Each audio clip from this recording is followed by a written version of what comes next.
بقول لك ايه، كنا عن موقف حصل معاك في الشغل. يا عم بص، انا هحكي لك على كذا موقف مش موقف واحد. بص، مره كنت محتاج شغل جامد يعني، قمت رحت اشتغلت في السوبر ماركت على اول الشارع بتاعنا.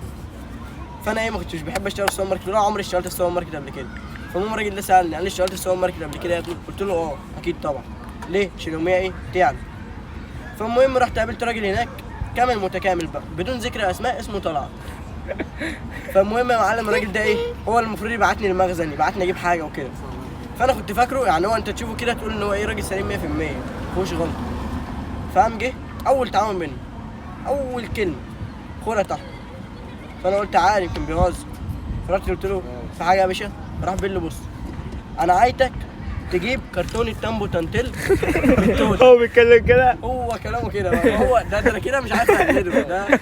بص بقى في الاخر هو اللي هيزعق. بص، انا عايزك تجيب كرتونه تامبو تنتلك من التوده، كرتونه تامبو تنتلك من البامبا، هتلاقيهم في المخزن عندك.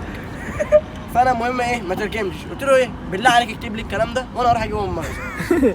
كتبه ببقه بقى اللي هو كرتونه تامبو تنتلك، كتبها بالتيه، والله كتبها بالتيه. فالمهم انا قمت رحت المخزن، بصيت في الورقه، ما كنتش لسه بصيت في الورقه، انا خدت الورقه وخدت مفتاح المخزن وبصيت.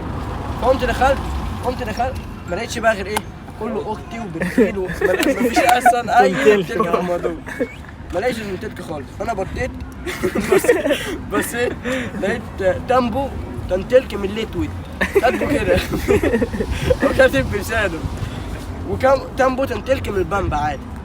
فانا ما فهمتش كلمه بامبا. فانا قمت خدت الورقه وقمت رجعت له. اول ما خشيت له كده لقيته قاعد كده بالظبط، لقيته قاعد كده وعمال يرص في الاوضه، عمال يرص كده وكده. فانا قلت له بقول لك يا معلم، انا ما لقيتش انت اللي عليه ده. قام بص لي كده شويه وسكت. يا اسطى انت بتضحك علينا يا اسطى؟ انت اول ما خدت الاوضه على ايدك التمال تنتلك، الاوضه كلها تنتلك، انما انت هتستعبطني وتقول لي مفيش تنتلك. فاهم؟ قاعد يجعر وبتاع وانا ما فهمتش منه حاجه، فاهم؟ السوبر ماركت كله كان بيضحك اصلا، هو الوحيد اللي زعلان. فانا قلت ايه ماشي وعديتها له.